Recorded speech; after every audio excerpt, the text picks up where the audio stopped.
And welcome. Sea trades poles and platform, ये question मतलब ये टॉपिक है, उसके कुछ क्वेश्चंस है। लास्ट वीडियो में कुछ टॉपिक्स मैंने आपके साथ डिस्कस किए थे कि इस टाइप के क्वेश्चंस ही कॉम्पिटिटिव एग्जाम में पूछे जाते हैं। तो पर्टिकुलरली कौन से ऐसे टॉपिक्स रहते हैं जो सिर्फ और सिर्फ इस टॉपिक के कुछ सब पार्ट्स है कि उसी टाइप के क्वेश्चंस पूछे जाते हैं। तो चलिए स्टार्ट करते हैं इस क्वेश्चन को और देखते हैं। इस क्वेश्चन को मैं आपको दो मेथड से कराऊंगी। फर्स्ट मेथड में आपको कराऊंगी अलजेब्रिक मेथड, जिसके अंदर हम सीखेंगे कि किस तरीके से इस क्वेश्चन की हम यहाँ पर स्पीड को फाइंड आउट कर सकते हैं। और एक हम मेथड करेंगे जिसमें हम करेंगे डायरेक्ट फॉर्मूला। डायरेक्ट फॉर्मूला बहुत ही इजी मेथड है जो बहुत ही अच्छे तरीके से हम हर क्वेश्चंस में अप्लाई कर सकते हैं। तो दोनों मेथड सीखेंगे।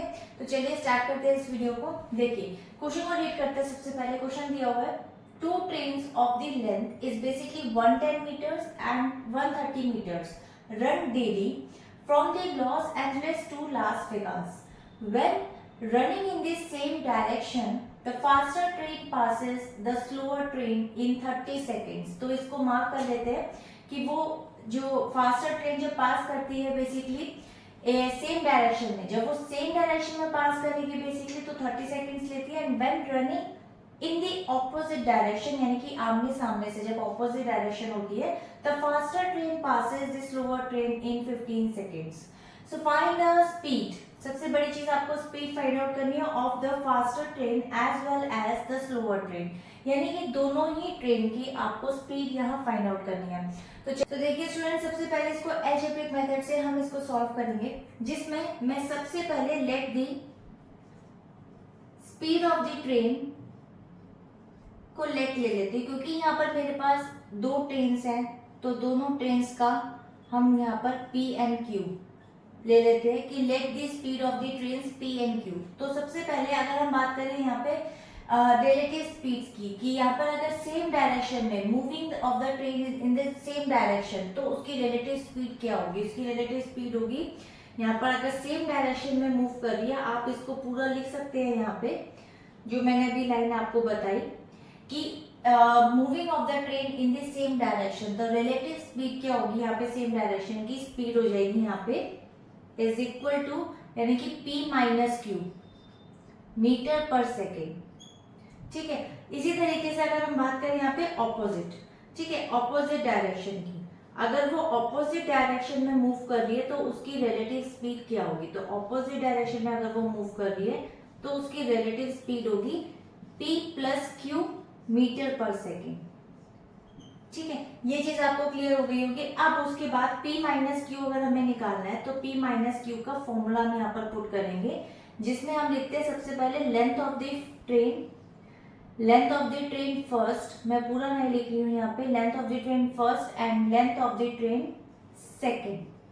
ठीक है, length of the train second, और उसके अपॉन में आपका यहाँ पर आ जाएगा जो आपका यहाँ पर ये सेकेंड्स टाइम दिया हुआ है वो हम यहाँ पर लिख देंगे, हम सीधे लिख देते हैं 30। ठीक है, उसके बाद लेंथ आपको देख सकते हो यहाँ पे ये 110 है और यहाँ पर ये आपका सेकंड वाले का दिया हुआ है 130। इनको ऐड करके अपॉन में 30 कर देते हैं तो सिंपल है, 130 और 110 आपका हो जाएगा 240 अपॉन 30 और 3 से 0 से 0 कट और 3 8 यानी कि 8 मीटर पर सेकेंड आ गया आपके पास यहाँ पे 8। उसके बाद P प्लस Q भी निकाल लेते हैं। यहीं पर P प्लस Q निकालने के लिए आपको सिंपल यही सेम चीज लेनी है, length of the train basically first और length of the train is basically second, और उसके अपॉन में आपका सेकेंड वाली ट्रेन का जो टाइम दिया हुआ होगा 15 सेकेंड्स था।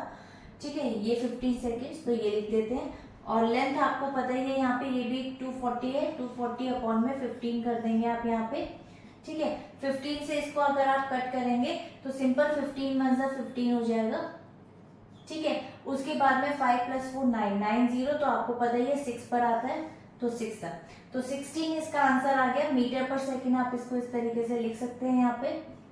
ठीक है, अब ये P माइनस Q, ये P प्लस Q आ गया आपके पास में। अब इसको किस तरीके से फाइंड आउट करना है मैं इसको यहाँ रिमूव करती हूँ और आपको बताती हूँ कि दोनों से आप स्पीड कैसे निकालेंगे।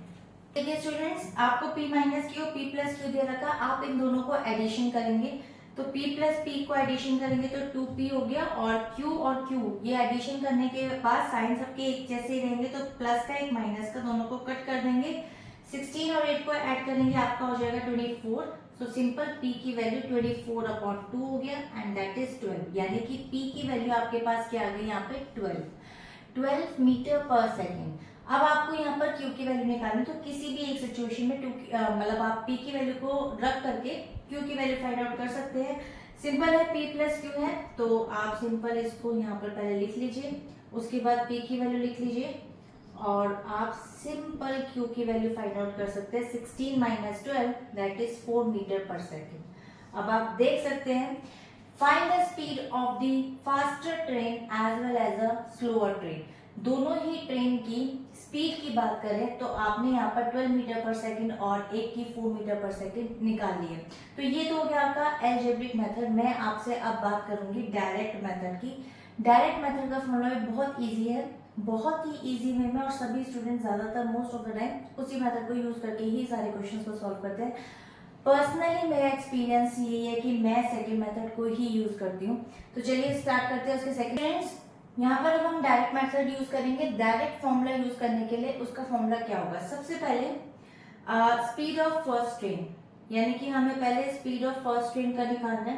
तो फर्स्ट ट्रेन की स्पीड का फॉर्मूला क्या होगा, फॉर्मूला होगा average length of two trains, यानी कि हम एवरेज निकालेंगे। एवरेज आपको पता ही है औसत होता है, तो एवरेज ऑफ टू ट्रेन्स और मल्टीप्लाई, सबसे पहले एक ब्रैकेट में आ जाएगा 1 अपॉन सेम डायरेक्शन, जो आपका यहाँ पर टाइम में रखा है ना, सेम डायरेक्शन टाइम, ठीक है।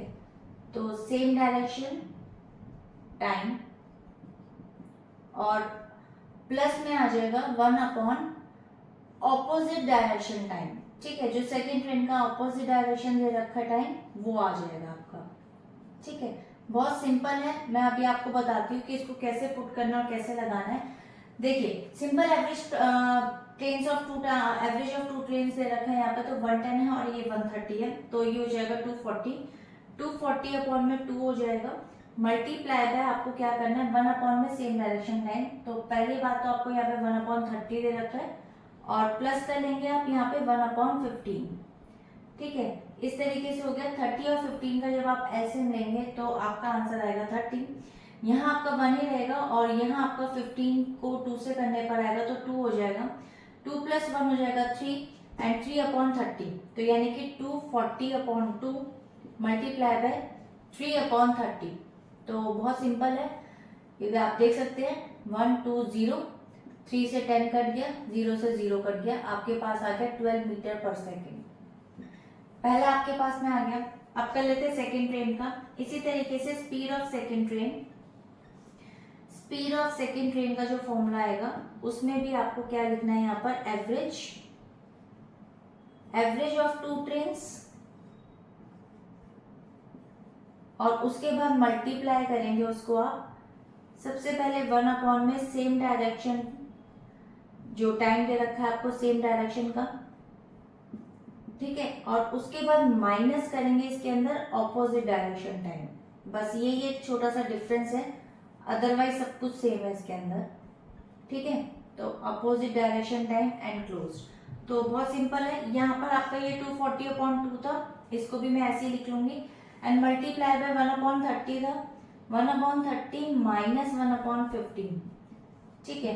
तो अब आप देख सकते हैं 240 अपॉन 2, इसको चाहे आप ऐसे रहने दीजिए या आप इसको ऐसा कीजिए 120 कर दीजिए। सिंपल मैं इसको कट कर देती हूँ तो ये 120 आ जाएगा, मैं इसको 120 लिख देती हूँ।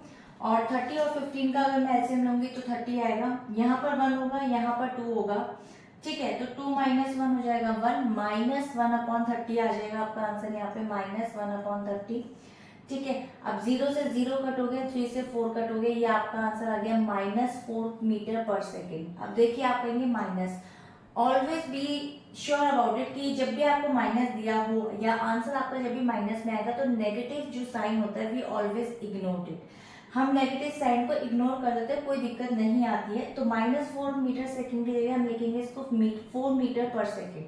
तो आप देख सकते हैं कि दोनों स्पीड आपका 12 मीटर पर सेकेंड और 4 मीटर पर सेकेंड, जो कि लास्ट वाले आपके एल्जेब्रिक मेथड के अंदर भी सेम ही आंसर आया था। तो आई होप कि ये मेथड आपको ज़्यादा अच्छा लगा होगा। आप मुझे कमेंट सेक्शन में बता सकते हैं कि अलजेब्रिक मेथड आपको ज़्यादा अच्छा लगा या फिर आपको डायरेक्ट फॉर्मूला ज़्यादा अच्छा लगा। तो दोनों ही मेथड अच्छे हैं, दोनों मेथड यूज़ करके आप क्वेश्चन निकाल सकते हैं। इसी टाइप के और एक इम्पॉर्टेंट क्वेश्चन के साथ नेक्स्ट वीडियो में मिलेंगे। तब तक के लिए till then bye bye and stay healthy.